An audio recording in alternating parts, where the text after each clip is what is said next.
Man, I am so excited about today. Me too. My good friend Shaina, who I have not seen for a year, Way too long. has graciously decided that she would like to be filmed. I don't know if that's an accurate way of putting that, but I'm so excited to have a conversation with you because you're the best. I'm excited to have it with you. And so before we got on the air, we were talking about like, well, what should we talk about? We have so many things. And you came up with this suggestion, and I've now been thinking about it for several days, and I love the conversation. And so I'll set it up this way, and then feel free to interject. So most of the things that we're experiencing in the world today, and it doesn't matter what you're talking about. It doesn't matter if it's religion, politics, relationships, just whatever is happening in the world, there seems to be this way of thinking that is either it's this or it's this, an either or mindset. Yep. And one of the things that you suggested is like one of the things you're talking about with people is, hey, can we not talk about the genius of the and? Yeah. Like, could it be that there are two things that are true at the same time, things Yes. that may even seem contradictory? So I'd like you to kind of play it out in some of the ways that you've been talking to people about it. Yeah. So I feel like the number one thing is, you know me, I call it counseling in the wild. But as I'm kind of talking with, pretty easy. That's what it feels like, the trenches sometimes. But as I'm kind of talking with people and helping them navigate just different things, I'm not even talking about like major traumas because that's its own thing, but just like the everyday things that happen in life to everybody. I'm realizing that the average person out there does not have, in my opinion, really strong tools and resources and coping skills to be able to just navigate the stuff that happens around them. And one of the, I would say probably the top thing that I'm seeing is people feel like it's always a this or that choice, right? We live in the or. And I also think like our society reinforces that. So you like dogs or you like cats, like, right? You're the cat lady, you're the dog person, but you're not both, And the reality is that almost everything in life is gray. It's nuanced. It's almost never black and white. And I feel really passionate that if people can learn how to use literally the word and find the genius in that it will radically change their life. And I think like that's a bold claim to say radical, but I mean it because I think if people can grasp how to use that it will help them reframe and reshape the way they process things, the way that they bounce back from things. And so, I mean, literally, like you said, like we'll use you for an example. You can get a medical diagnosis that is devastating and hope can be on the horizon. Those things don't feel like they go together, but they can be true. And it doesn't always have to be in a negative way. It can also be, people, you can be content and happy with where you are in life. You can say, I like this job. It pays all my bills, and I want more for my future and I want to go back to school. Multiple things can be true at the same time. And so my hope is that people will walk away and be like, oh, it doesn't have to be this or that. There's another option.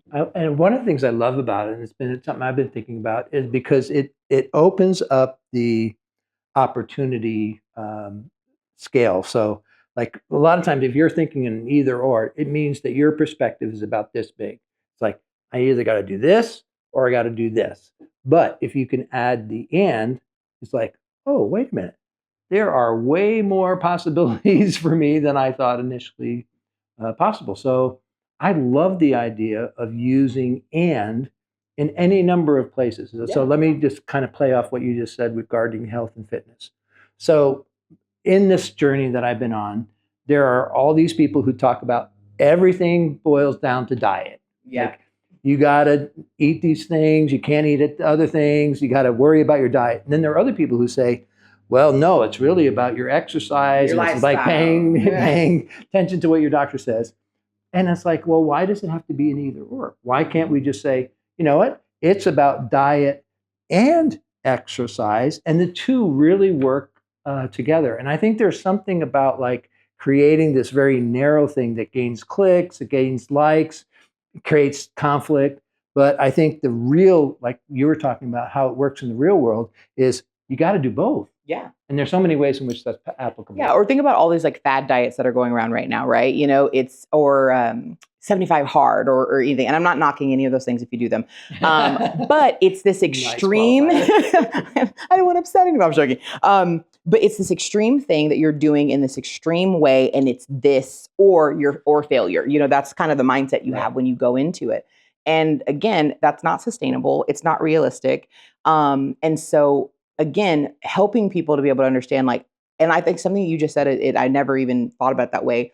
I think just expanding your mind that there are more options. Like if in every instance you're like, oh, there's another way I can do this. That's just like, I don't know, feels like it gives me almost like a cool, calm, and collected. Like I don't have to accept. Imagine being in like a business negotiation and they give you something and you're like, accept it, decline it, negotiate it. Like, you know what I mean? Like it gives you a power. There's power in that. Right. I love that.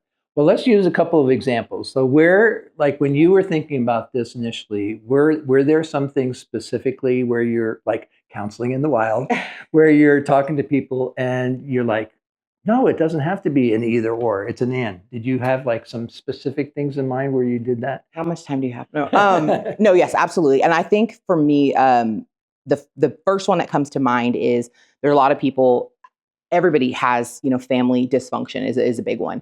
And I call a chaos kid. I come from extreme dysfunction in the family. And so when I'm helping people and we're talking about those things, the understanding that multiple things can be true. So I'll give you an example. I love my parents. My parents did the best they could and they failed me. Being able to sit in that and being able to process that and feel the feels and feel validated in that has helped me be able to have a better, stronger, real relationship with my parents. And we've walked through it and all of these things. But if there's so many people out there that they grew up with, teen parents or alcoholic parents or, parents that were addicts of some sort, a lot of the time our society, that gets diminished. And so they don't ever get to process that because they're like, well, I can't hold them to that past, what they did in the past, or, well, I love them, or my mom, is one of my favorite people and I love her, and so they don't feel like they can actually feel those feelings. And so I think maybe in the Christian, sorry to interrupt, but I think in the Christian community particularly, like that example, it's like the scripture gets thrown out, honor your father and mother, right? So at that point you feel like, well, I have to be kind and gracious no matter what they were, and I have to kind of deny the fact that they were imperfect and in some cases even cruel. I can't talk about that because I'm supposed to honor, yes. Or even just the most basic, because I'm Christian now and I can't I need to let go of, and you would be so surprised sometimes in the name of trying to speak wisdom, the amount of dumb stuff that comes out of people's mouths. I'm just like, I don't think you meant that the way that you said that, but that's not helpful. You know what I mean? Right. And so, yeah, just being able to say that still happened and there's still feelings, attached to that. And then, this in your line of work and as many conversations and people that you talk to and mentor and support, a lot of people are adults and they're just now starting to process any kind of things that happened when they were younger. Yeah. And how it affects them today. And so it's not like, we definitely should be having these conversations with our teens and our youth and all kinds of stuff. But most of the time it's adults. They're just now saying like, hey, I actually, like, looking back, that was not okay. Yeah. But then they go and they talk to someone and says like, oh, it happened 20 years ago. Like, why are you making it a big deal? And that, like, both things can be true.